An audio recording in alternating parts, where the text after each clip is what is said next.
End gold buyers, మీ కష్టాల్లో నమ్మకమైన మీ ఆత్మీయ నేస్తం. ఇప్పుడు ఇరాన్ ఒక రీజనింగ్ ఏంటంటే, ఇరాన్ వాళ్ళ రీజిమ్ లేదు. ఇప్పుడు వాళ్ళ హెడ్ ఆఫ్ సుప్రీం లీడర్ పోయారు, 40 కమాండర్లు పోయారు.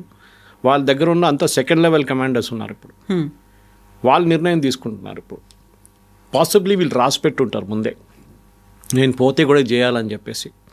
ఏంటంటే ఎకనామిక్ అసెట్స్ని కొట్టండి.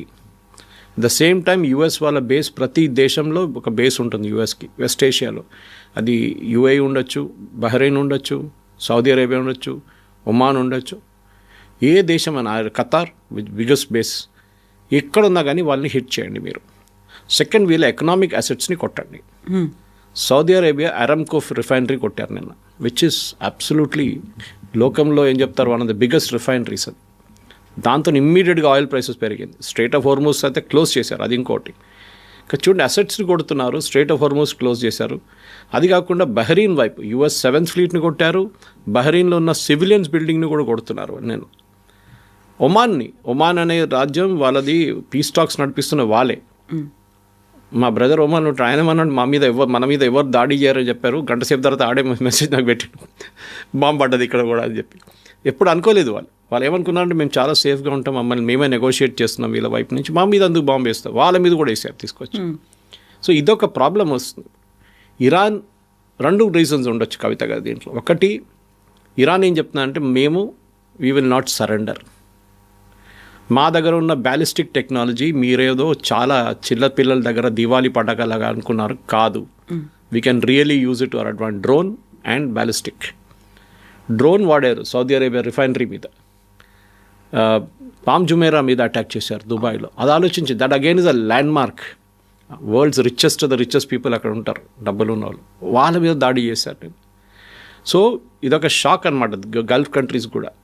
వాళ్ళు మొన్నదాకా ఏమనుకున్నారంటే, దట్ మా మీద దాడి చేయరు, మ్యాక్సిమం అమెరికన్ బేసెస్ మీద దాడి చేస్తారు, అది వాళ్ళు చూసుకుంటారు, మా మీద చేయరు అనుకున్నారు. ఈవెన్ 12 Day వార్లో అప్పుడు జరిగినప్పుడు 6 months ముందు అప్పుడు చూశారు మీరు, అప్పుడు డైరెక్ట్ ఖతార్ మీద వాళ్ళు దాడి చేశారు. కానీ Qatar air force base, US air force మీద దాడి చేశారు, ఖతార్ మీద. అది కూడా చెప్పి చేశారు వాళ్ళు, మేము పంపిస్తున్నాం డ్రోన్లు అని చెప్పేసి. ఇది అట్లా కాదు. ఇది ఇప్పుడు ఇవాళ పొద్దున American embassy Riyadh, Saudi Arabian capital ఉన్న అమెరికన్ ఎంబసీని కొట్టారు, రెండు డ్రోన్లతో కొట్టారు. అంటే మనం అనుకున్నాం ఇది వీళ్ళ దగ్గర అసలు బేసిక్ టెక్నాలజీ కూడా లేదనుకుని. నాకు డౌట్ ఏమొస్తుందంటే, బహుశా వీళ్ళకి చైనా దగ్గర నుంచి హెల్ప్ వస్తుందని యుఎస్ ఇంటెలిజెన్స్ ఇప్పుడు చెప్తున్నారు. చైనా మాత్రం సైలెంట్గా ఉంది, ఎందుకంటే వీళ్ళ దగ్గర శాటిలైట్స్ లేవు. ఈ డ్రోన్స్ని గైడ్ చేయడానికి, ఈ మిసైల్స్ని గైడ్ చేయడానికి మీకు శాటిలైట్ టెక్నాలజీ చాలా పనికి వస్తుంది. ఇదేదో GPS కోఆర్డినేట్ చేసి పంపించడం కాదు, ఉంటుంది దాంట్లో, కానీ that can always go wrong. ఇది శాటిలైట్ ఇమేజరీ వీళ్ళకి ఎక్కడి నుంచి. పాకిస్తాన్ మీరు గుర్తుపెట్టిన ఆపరేషన్ సింధు టైంలో పాకిస్తాన్ని హెల్ప్ చేసిన దేశం China. Real time intelligence, satellite intelligence ఇచ్చారు వాళ్ళకి. మన ఎయిర్ ఫోర్స్ బేస్లు కానివ్వండి, మన మిసైల్ సిస్టమ్స్ కానీ, మన S-400 ఎక్కడ ఉందని పాకిస్తాన్కి చెప్పింది చైనా. సో డెఫినెట్గా ఒక డౌట్ ఉంది ఇప్పుడు యుఎస్ ఇండియా. కానీ ఇప్పుడు వాళ్ళు చైనాతో ఇప్పుడు డీల్ చేస్తలేరు, పక్కన పెట్టారు వాళ్ళు. ద ఇమీడియట్ కన్సర్న్ అంటే ట్రంప్కి ఈ యుద్ధం ఎన్ని రోజులు ఉంటుందో అని. ఎందుకంటే ఫస్ట్ టైం 2 సెనారియోస్ ఉన్నాయి కవిత. ఒకటి, గల్ఫ్ స్టేట్ అందరు కోపం వచ్చి అందరు కలిసి ఇరాన్ని కొడతారు. యుఎస్ ఇజ్రాయెల్ ఎనీవే కొడుతున్నారు, కానీ గల్ఫ్ స్టేట్ కూడా ఏమంటారు, చాలా అయిపోయింది, బోత్ హోగ్యా, చలో అవి మేము కూడా దిగుతామని చెప్పి వాళ్ళు కూడా దిగుతారు. మీరు ఇజ్రాయెల్ మీద దాడి చేయండి, మీరు యుఎస్ మీద దాడి చేయండి, మా మీద ఎందుకు చేస్తున్నారు, మా ప్రజల మీద ఎందుకు చేస్తున్నారు. ఇన్ఫ్యాక్ట్ మా ఊరు నుంచి ఒక ఆయన మొన్న బయటకు వచ్చి నిలబడితే ఆయన మీద ఒక డ్రోన్ పీస్ వచ్చి పడ్డది. ఈ lost his leg from my home town. ఆయన తప్పు, బయట రాకూడదని చెప్పారు. అప్పుడు బయట వచ్చి నిలబడి చూడడానికి మన హ్యూమన్ టెండెన్సీ ఉంటుంది కదా అది. సో ఇప్పుడు జరిగే దాంట్లో కవిత గారు, ద మోస్ట్ డేంజరస్ థింగ్ ఏంటంటే, ఒకటి ఆయిల్ ప్రైసెస్ అదైతే పెరుగుతుంది, కానీ $10 పెరిగి అక్కడే స్టేషనరీగా ఉంది, మూవ్ కావట్లేదు. ఎందుకంటే ఓపెక్ వాళ్ళ ప్రొడక్షన్ పెంచేశారు. So that will strait of Hormuz open పెట్టడానికి చాలా క్రూషియల్. ఎందుకంటే సూయజ్ కెనాల్ నుంచి వచ్చి, స్ట్రైట్ ఆఫ్ హార్మూజ్ నుంచి వచ్చి ఒక యూటర్న్ తీసుకుంటుంది చిన్న, at the widest point near Gulf of Oman 36 kilometers అంతే ఇది వెడల్పు. అక్కడి నుంచి షిప్స్ ఇట్లా తిరిగి రావాలన్నమాట, ఒక డ్యాన్స్ చేస్తారు వాళ్ళు, అది literally. And these are huge crude oil ships అనమాట, మ్యాసివ్. వీళ్ళని ఆపారనుకోండి, ఇది మొన్ననే ఒకటి ఫైర్ చేశారు ఒమాన్ దగ్గర, దాని మీద స్టిల్ ఆన్ ఫైర్ యాక్చువల్లీ ఆ షిప్. మొత్తం ఆగిపోతే గల్ఫ్లో నుంచి బయటికి వచ్చే 20% టోటల్ పెట్రోలియం ప్రోడక్ట్స్ ఆగిపోతుంది, గ్యాస్ అండ్ పెట్రోలియం రెండు. నిన్న మీరు గుర్తుపెట్టుకోండి, నిన్న Qatar has announce suspension of gas. Immediately యూరోప్లో దాని ఎర్త్క్వేక్ వచ్చింది ఇమ్మీడియట్గా ఇంపాక్ట్. ఎందుకంటే యూఎస్ చాలా మటుకు రష్యన్ గ్యాస్ ఆపిన తర్వాత ఖతార్ మీద డిపెండెంట్గా ఉన్నారు, కొంచెం సౌదీ అరేబియా మీద కూడా. కానీ Qatar is the largest producer, Iran is the second largest producer. Iran నుంచి తీసుకోలేరు, ఖతార్ నుంచి ఇప్పుడు ఖతార్ వాళ్ళ ప్రొడక్షన్ ఆపేశారు, వాళ్ళ బేస్ మీద కూడా అటాక్ చేశారు, గ్యాస్ బేస్ మీద. రష్యా ఇప్పుడు ఆలోచించండి, నేను మొన్న ట్వీట్ చేశాను, బహుశా మీకు చెప్పుంటాను. I tweeted that president Trump భారతదేశం మీద ఇంకొక 25% పెడతారంట టారిఫ్. ఎందుకంటే మీరు రష్యా దగ్గర నుంచి ఆయిల్ కొనట్లేదని చెప్పి. రష్యా దగ్గర నుంచి కొనండి ఆయిల్ అని. నిన్నప్పుడు చూస్తే నేను ఈవినింగ్ కాగానే the ministry of external affairs has cent out and appeal to government of India, మీరు యూఎస్తో మాట్లాడి చెప్పండి మాకు అర్జెంటుగా రష్యా దగ్గర నుంచి ఆయిల్ కొనాల్సిందే, ఇంటర్వ్యూన్ అవ్వండి ఇప్పుడు. బికాస్ మిగతా ఆయిల్ సోర్సెస్ బంద్ అయిపోయినాయి ఇప్పుడు. లేకుంటే మనం $80 $90 పర్ బ్యారెల్ ఇవ్వాల్సి వస్తుంది, రష్యా 40కి ఇస్తున్నారు మనకి డిస్కౌంట్లో. సో సిచ్యువేషన్ ఆ పరిస్థితికి వచ్చేసిందన్నమాట. ఎకనామిక్లీ ఇరాన్ కొడుతున్నారు, బహుశా ఎక్కువ రోజులు ఉండదు వాళ్ళ దగ్గర. ఎందుకంటే ఎన్ని మిసైల్స్ ఉన్నాయి ఇరాన్ దగ్గర, ఆన్ దేర్ ఓన్ వాళ్ళ దగ్గర ఉన్న 20,000 బ్యాలిస్టిక్ మిసైల్స్ ఉన్నాయి. దాంట్లో ఆల్రెడీ ఒక 5-6 వేలు వాడుకున్నారు. మిగతా దాన్ని యూఎస్ డిస్ట్రాయ్ చేశారంటారు, ఎంత డిస్ట్రాయ్ చేస్తే తెలియదు. వాళ్ళు మ్యాక్సిమం స్టాక్ పైల్స్ వాళ్ళది పెట్టుకున్నది హెజ్బుల్లా దగ్గర ఉంది, హెజ్బుల్లాకి పంపించారు వాళ్ళు. రేపు ఏమైనా అయితే ప్రాబ్లం అయితే మీరు అక్కడి నుంచి షూట్ చేయండి, మేము ఇక్కడి నుంచి చేయలేమని చెప్పి హెజ్బుల్లాకి ఇచ్చారు. హెజ్బుల్లా దగ్గర 120,000 మిసైల్స్ ఉన్నాయి. దాంట్లో చాలా మటుకు వాళ్ళు ఇజ్రాయెల్ వాళ్ళు డిస్ట్రాయ్ చేశారు, ఫస్ట్ ఆ వార్లోనే డిస్ట్రాయ్ చేశారు October 7 తర్వాత. ఇంకెంత ఉందని అడిగితే 40,000 ఉందంటున్నారు ఇప్పుడు దాకా. ఆ 40,000లో ఆల్మోస్ట్ ఒక 5,000 మొన్న వాడారు వాళ్ళు లాస్ట్ 1 వీక్లో. దాన్ని కూడా ఇజ్రాయెల్ తర్వాత ధ్వంసం చేశారు, లాంచ్ చేసిన ధ్వంసం చేశారు, మిసైల్ ప్రొడక్షన్. ఇప్పుడు ఇరానియన్ మిసైల్ ప్రొడక్షన్ ఫెసిలిటీ మీద కొడుతున్నారు అమెరికా. ఎందుకంటే ఏ ఫ్యాక్టరీ అయినా వీళ్ళని హెల్ప్ చేస్తున్నారో ఈ మిసైల్ ప్రొడక్షన్ వాళ్ళు కొడుతున్నారు. సో మనం ఐ థింక్ అమెరికా కూడా ఇరానియన్ టెక్నాలజీని అండర్ ఎస్టిమేట్ చేశారు. ఇరాన్ దగ్గర ఏదో చిన్నపిల్లల దగ్గర ఉన్న దివాళీ రాకెట్ లాగా పటాకాలాగా అనుకున్నారు, కాదు. I think they got a very sophisticated technology వాళ్ళ దగ్గర. Iranian education system is one of the best. వాళ్ళ మెడిసిన్, ఇంజనీరింగ్, లైఫ్ సైన్సెస్ చాలా మంచిది వాళ్ళది. And I think they really వాళ్ళు వాడుకున్నారు ఆ టెక్నాలజీని. టర్కీ దగ్గర నుంచి ఏమైనా నేర్చుకున్నారా, చైనా దగ్గర నుంచి టెక్నాలజీ తీసుకున్నారా? Yes, possible. చైనా దగ్గర నుంచి డెఫినెట్ తీసుకొని ఉంటారు. రష్యా వైపు నుంచి ఎక్కువ తీసుకోలేదు, ఎందుకంటే రష్యా దగ్గర ఇప్పుడు లేదు, they don't have any stock piles. అంటే వాళ్ళ దగ్గర మిసైల్ తీసుకొచ్చి పెట్టే స్పేస్ కూడా లేదు వాళ్ళ దగ్గర. ఆ పరిస్థితుల్లో ఇప్పుడు నెక్స్ట్ 3 రోజుల్లో అమెరికా ఇవాళ పొద్దున వార్నింగ్ ఇచ్చారు ట్రంప్ దట్ చాలా పెద్ద ఒక అటాక్ జరగబోతుంది, we will attack them with everything అన్నారు. ఆ everything is going to be very dangerous. ఎందుకంటే దాని తర్వాత మళ్ళీ వెస్ట్ ఏషియా ఎక్స్ప్లోడ్ అవుతుందో లేదో మనం చెప్పలేం. ఇప్పుడు దాకా మనమైతే సేఫ్ ఉన్నాం, మన వైపు ఏం రాలేదు. కానీ ఇక్కడ మనకు అన్నిటికీ పెద్ద ప్రాబ్లం రాబోతుంది పెట్రోలియం ప్రైసెస్. అది మనకి రష్యా దగ్గర నుంచి కొనుక్కుంటే వీ విల్ రెడీ, శాంక్షన్స్ పెట్టండి మా మీద, మాకు కావాలి రష్యా దగ్గర నుంచి తీసుకుంటామంటాం మనం. అండ్ ప్రెసిడెంట్ ట్రంప్ ఆల్సో వాళ్ళు ఏం చేయరు, they will agree to it. ఈ పరిస్థితుల్లో రష్యా గ్యాస్ కూడా సప్లై చేయాల్సి వస్తుంది యూరోప్కి. అది ఆపెట్టారు. నార్త్ స్ట్రీమ్ పైప్ లైన్, ఒక పైప్ లైన్ ఉంది గ్యాస్ది, అది ఆఫ్ చేసి పెట్టారు వీళ్ళు యూరోపియన్. మాకు అక్కర్లేదు గ్యాస్ మీ దగ్గర నుంచి అని చెప్పి ఇప్పుడు అడుగుతున్నారు నిన్నటి నుంచి, ప్లీజ్ మాకు గ్యాస్ ఇవ్వండి అని చెప్పి. బికాస్ యూరోప్లో వింటర్ ఇప్పుడే అవుతుంది. సో దట్ మ్యాసివ్ ఇంపాక్ట్ ఉండబోతుంది యూరోప్ మీద. పెట్రోలియం ప్రైసెస్ డబుల్ అయిపోతుంది యూరోప్లో. ఎందుకంటే యూరోప్ దగ్గర ఒక్క ప్లేస్ కూడా పెట్రోలియం ప్రొడక్షన్ ఫెసిలిటీ లేదు వాళ్ళ దగ్గర. రిఫైనింగ్ స్పేస్ ఉండొచ్చు కానీ పెట్రోలియం ప్రొడక్షన్ లేదు. సో మన వైపు నుంచి మనం వెనజువేలా, యుఎస్, రష్యా వీళ్ళు 3 సోర్సెస్ నుంచి మనం తీసుకోవాల్సి వస్తుంది. ఈ వార్ ఎండ్ అయిపోతే, స్ట్రైట్ ఆఫ్ హార్మూజ్ ఓపెన్ అయిపోతే దెన్ సిచ్యువేషన్ మళ్ళీ బ్యాక్ టు నార్మల్ వచ్చేస్తుంది. కానీ దాని టైం పడుతుంది. మినిమం ప్రెసిడెంట్ ట్రంపే చెప్తున్నారు ఒక నెల పడుతుందని చెప్పేసి. 3-4 వీక్స్ కంటిన్యూ అవ్వచ్చు అంటున్నారు. We have enough stock. వాళ్ళకి డౌట్ ఏముందంటే నిన్న రాత్రి కూడా జనరల్ పెట్రోల్స్ వాళ్ళ రిటైర్డ్ చీఫ్ అన్నారు, చీఫ్ ఆఫ్ స్టాఫ్ ఉన్న యుఎస్ ఆర్మీది, ఆయన ఏమన్నారంటే I have a doubt America దగ్గర అన్ని మిసైల్స్ ఉందా లేదా అని చెప్పి. మా దగ్గర అన్ని మిసైల్స్ ఉందా లేదా నాకు డౌట్ ఉంది, ఎందుకంటే చాలా వాడుతున్నాం మనం. Whether we have that enough production అంటే yesterday Trump has given an indication saying full production నడుస్తుంది, we will have no shortage of missiles. కావాలంటే బ్రిటన్ దగ్గర తీసుకుంటాం, జర్మనీ దగ్గర తీసుకుంటాం, ఫ్రాన్స్ దగ్గర తీసుకుంటాం. France has moved the aircraft carrier move చేశారు గల్ఫ్కి. యూకే పార్టిసిపేట్ చేయట్లేదు, భయపడుతున్నారు యూకే, ఎందుకంటే వాళ్ళ దగ్గర పెద్ద ఒక ముస్లిం పాపులేషన్ ఉంది. యూకేలో. వాళ్ళు మళ్ళీ ఏదైనా అటాక్ చేస్తారని భయం ఉంది. Protestలు వితిన్ యూకే ప్రొటెస్ట్ చేసి ఏమైనా అటాక్ చేస్తే ప్రాబ్లం అవుతుందని చెప్పి నిన్న పార్లమెంట్లో కూడా, వాళ్ళ పార్లమెంట్లో చాలా పెద్ద ప్రాబ్లం జరిగింది నిన్న డిబేట్లో. నేను చూశాను, లైవ్గా చూశాను. ఇప్పుడున్న పరిస్థితుల్లో కవిత గారు, ఇట్స్ అ మెస్. ఇది ఎన్ని రోజులు ఎవరికి కెపాసిటీ ఉందో దాని మీద ఉంటుంది. ఇరాన్ అయితే డెఫినెట్లీ ఇరాన్కి ఒక రోజులు ఒక 3-4 వేలు వాళ్ళు యూజ్ చేస్తే కూడా వాళ్ళకి వారం రోజు తర్వాత వాళ్ళు ఏం చేయలేరు.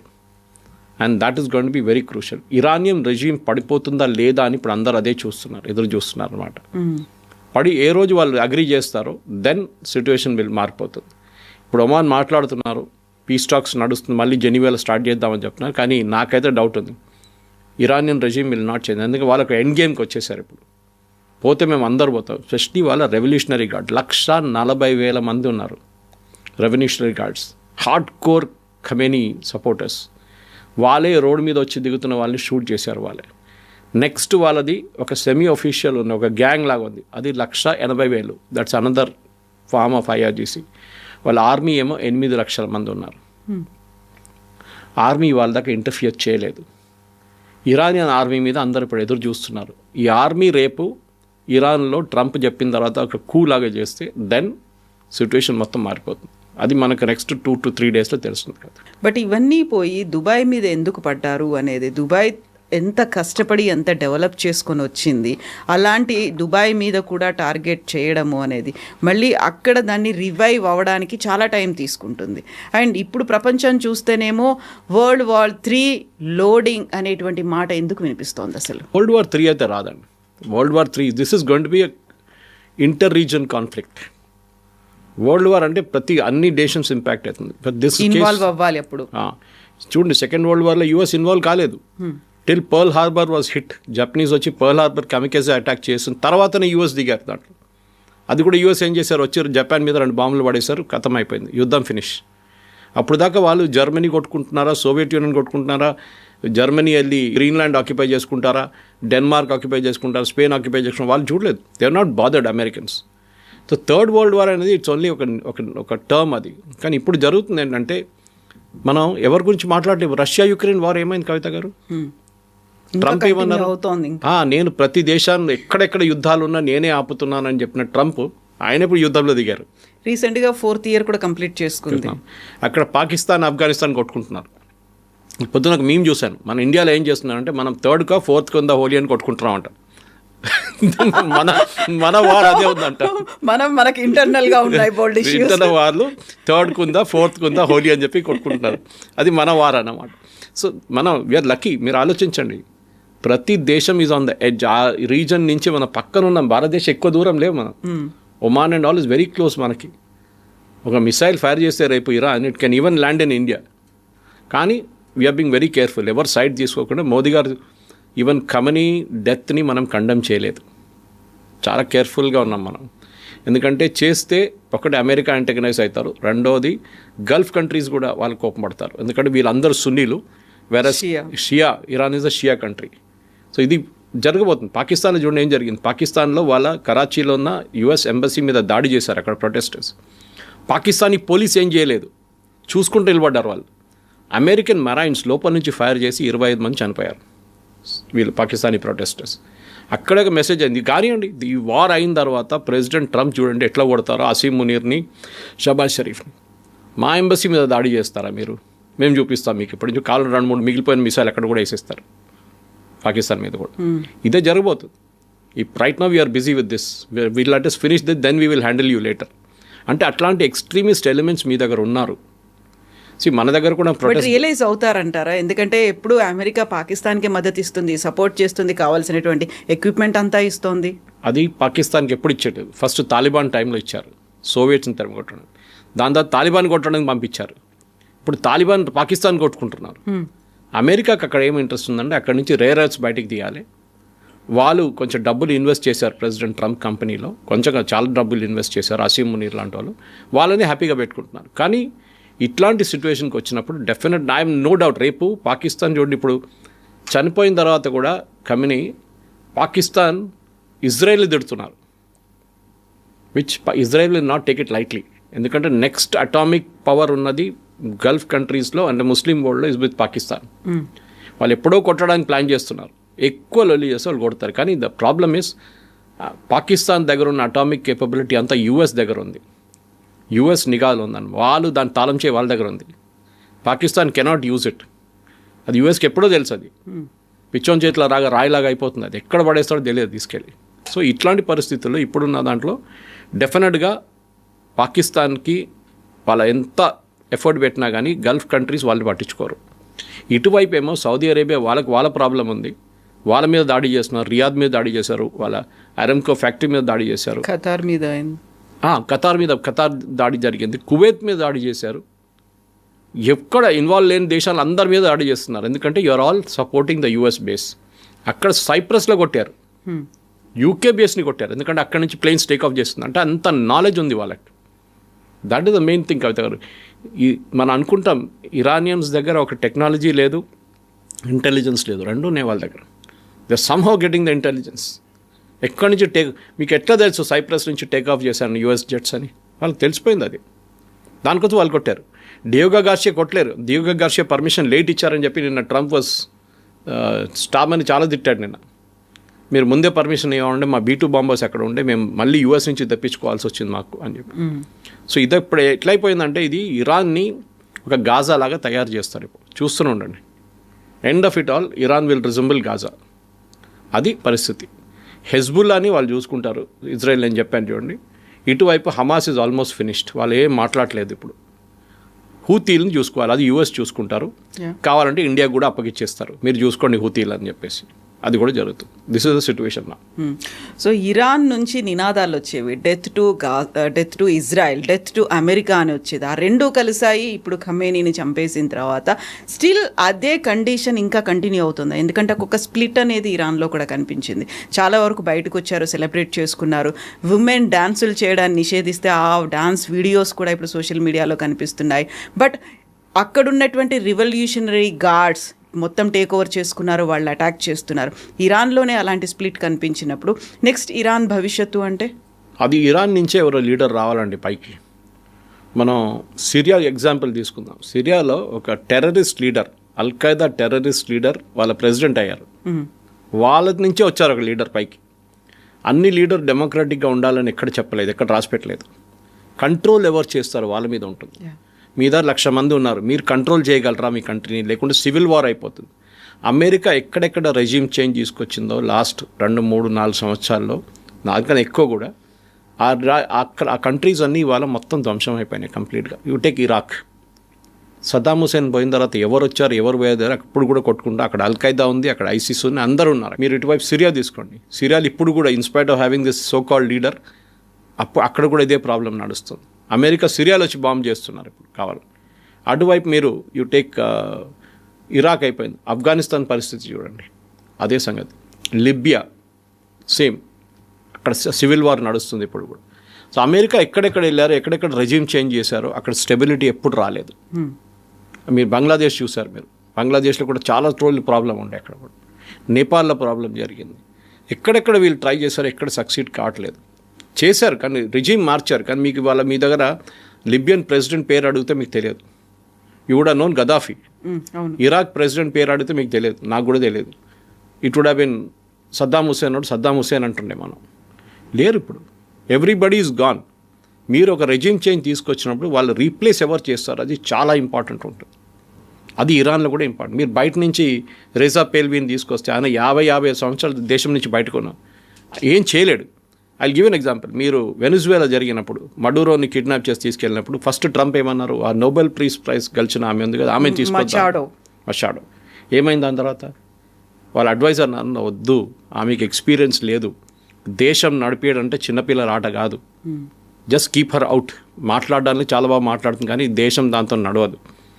వాళ్ళ దాంట్లోనే ఎవరిని ఉన్నా సెలెక్ట్ చేయండి వాళ్ళంటే, మళ్ళీ వాళ్ళ వైస్ ప్రెసిడెంట్ సెలెక్ట్ చేసి ఆమెకి ఇన్స్ట్రక్షన్స్ ఇచ్చారు, దేశం ఇట్లా నడిపియండి, డబ్బులు మేము ఇస్తాం, ఆయిల్ రిఫైనరీస్ అన్ని మేము రిపేర్ చేపిస్తాం, but you run the country.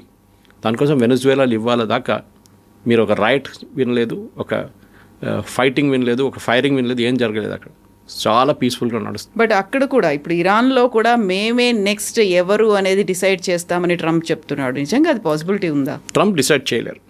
He cannot decide. అదైతే చాలా క్లియర్. ట్రంప్ డిసైడ్ ఏం చేయగలరంటే ఇరాన్ని పోస్ట్ రూలర్ ఎవరు వస్తారో వాళ్ళ వైపు ఉంచుకోవడం, వాళ్ళు ఫండింగ్ చేయడం చాలా ఇంపార్టెంట్ ఉంటుంది. ఇరాన్లో కవిత గారు రాజా పేల్వి ఫస్ట్ వీళ్ళ ఫాదర్ ఉన్నప్పుడు 79లో డిపోజ్ అయ్యారు ఆయన. 79 నుంచి 2026 వచ్చేదాకా ఇరానియన్ కరెన్సీ 99% డీవాల్యూ అయిపోయింది. ఎగ్జాంపుల్ ఇస్తాను, మన రూపీస్ తీసుకుందాం. మనం 100 రూపాయలు మీరు బ్యాంకులో వేస్తే మీ డిపాజిట్లో ఆ 100 రూపాయలకి ఇవాళ విలువ ₹1.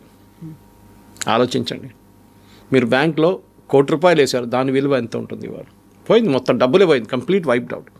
ఇరానియన్ కరెన్సీ వర్త్లెస్ అయిపోయింది. పేపర్ ఇప్పుడు ఒక లోఫ్ బ్రెడ్ కొనాలంటే చిన్న ఒక ట్రక్లో తీసుకెళ్ళాలి డబ్బులు అంతా. అక్కడే ప్రాబ్లం అంతా స్టార్ట్ అయింది. ఇప్పుడు 6 నెలల ముందు మన ప్రొటెస్ట్ ఎందుకు స్టార్ట్ అయింది, అక్కడ బాజారీస్ అంటారు, అంటే బాజార్ నడిపిస్తున్న వాళ్ళు, ట్రేడర్స్. వాళ్ళు ఏమంటున్నారంటే మా దగ్గర ఎవరు రావట్లేదు కొనడానికి, nobody is coming to buy anything from us. మేమేం అమ్మాలి, మేము కరెన్సీకి వాల్యూ లేదు, నీళ్ళు లేవు వాళ్ళ దగ్గర. ఇప్పుడు పవర్ సప్లై ఎరాటిక్గా ఉంది. ఎందుకంటే ఇరాన్ దగ్గర మేము చెప్పాను చూడండి, 2nd largest gas production in the world. Capacity production కాదు, వాళ్ళ దగ్గర ఉన్న asset. 3rd largest oil reserves in the world. First is Venezuela, 2nd Saudi Arabia, 3వది ఇరాన్. గ్యాస్లో first is Qatar, 2nd is Iran. కానీ లాస్ట్ 3 సంవత్సరాల్లో Iran produce చేసింది total oil ప్రొడక్షన్లో 3%. మినిమం 20-22% ప్రొడ్యూస్ చేయాల్సిన ఒక కంట్రీ ఇస్ డూయింగ్ ఓన్లీ 2%, 3%. అక్కడ ఎందుకంటే యూఎస్ టోటల్ బ్యాన్ పెట్టేశారు, ఎవ్వరు కొనకూడదు వీళ్ళ దగ్గర నుంచి ఆయిల్ అని చెప్పి, రష్యా లాగానే. అక్కడే ప్రాబ్లం వచ్చింది. సో ఇరాన్ ఒక చాలా మోడర్న్ నేషన్ ఉండే రెజా పెల్వి టైంలో. ఆఫ్కోర్స్ ఈ వాజ్ ద డిక్టేటర్, అది పక్కన పెడదాం మనం. అబ్సల్యూట్ డిక్టేటర్, యూజ్లెస్ ఫెలో అని చెప్పొచ్చు, కానీ కంట్రీ నడిపించారు. సద్దాం హుసేన్ కూడా మీరు అట్లని చెప్పొచ్చు, absolute dictator, 3rd rate character అని చెప్తే కానీ దేశం నడిపించాడు. గదాఫీ కూడా సేమ్ థింగ్.